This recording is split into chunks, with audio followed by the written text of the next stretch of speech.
Umaga po at salamat sa Panginoon sa tagumpay kahapon po ng ating pagdiriwang po ng anniversary.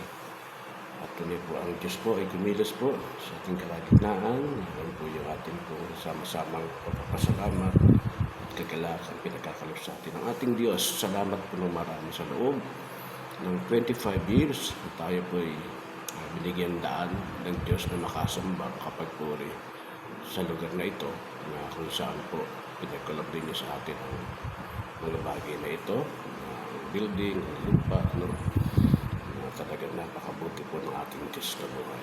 Kaya naman po ang aking pong talatang pinag-ugulayan ay 1 John chapter 1 verse 3 na ang binabanggit po rin yung narinig daw po natin at sinabi nila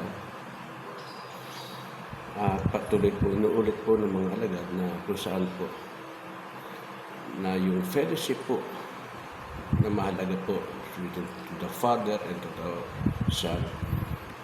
At dito pinapatapos sa ito ng kapatid na through Jesus Christ lang po tayo magkakaroon po ng totally relationship sa Diyos Ama na maibalik po yung relasyon ng Diyos Ama sa atin.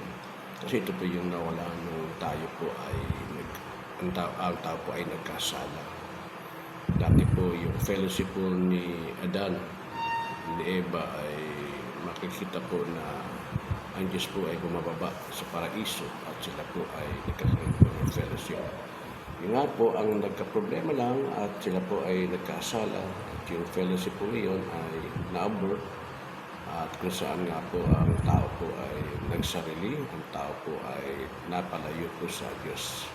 Kaya ganun pa rin po yung kasalanan na ating pong naman ay naroon po talaga yung pagkahiwalay po natin sa ating Diyos na Prince. Ibig sabihin po, yung spiritual na kamalayan po natin ay namatay.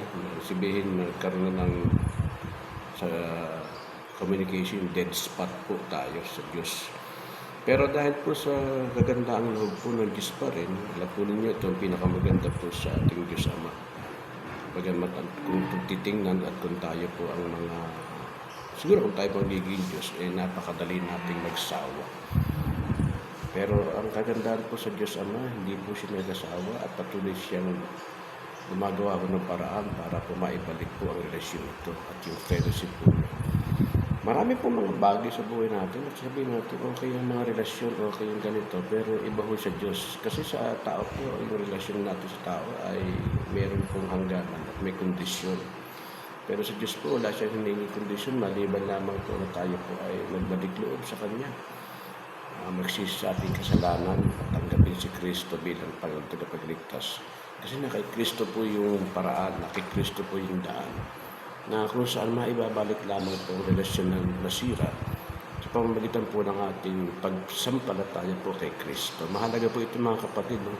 Hindi po pwedeng maibalik po ang relasyon sa Diyos Ama kung halimbawa po napakabuti ng tao at wala kang ginagawang kasalanan. May mga tao po yung sabi, kilala naman nila ang Diyos. Pero yes, kilala po natin, katulad po noong halimbawa po, may mga mayor tayo, may mga congressman po tayo, may mga presidente. Kilala po natin. Pero kung totoo siya, hindi naman tayo pwede makakalapit po sa kanila. Gagawa po tayo ng request or something na mayroon pong pagkakataon. Maliban po siguro, marami pagdating po sa puntong pagpapakilala po nila in times of campaign, yung kampanya po sa eleksyon, yun, kailangan po nila na bumaba at sila po ay lalapit sa atin at tila parang napaka-close po natin sa kanila dahil kakamayan po tayo, hikayatin tayo na sila po ay iboto, papakita yung kanilang mga magandang bagay na ginawa o gagawin pa. Kaya napakadali po na sabihin natin na kilala natin sila pero hindi totally po meron tayong intimate relation po doon sa mga tao ngayon. Siguro marahil yung mga kamag-anak po nila at kaibigan matalik, talaga mayroon po silang ganun. Pero tayo po ay hindi. Talaga naman ganun po ang pinapakita po sa atin na through Jesus Christ lang po dahil siya po yung anak.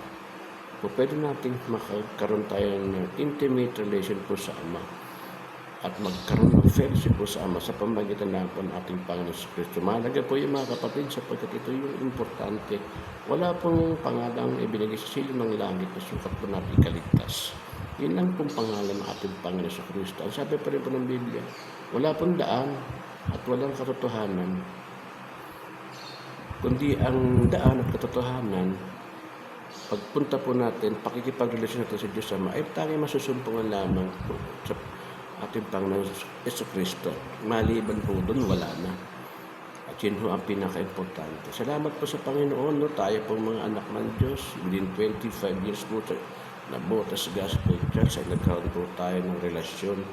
Maari po sa iba po ating mga kapatiran ng mga nauna po sa atin, sigit pa roon. Pero ang mahalaga po rito ay meron kang pagkakataon at panahon sa Diyos na makipagrelasyon po at makipag-fellowship po sa ating Diyos Ama. Ang tanging makapagbibigay lamang po ng mga kapatid ay ang ating Panginoon sa Kristo. Kaya tuloy po tayo sumampalataya sa ating Diyos na buhay, kay Kristo Jesus, sa tagapamagitan po natin sa Diyos at sa atin po. Salamat po at tuloy ng Panginoon.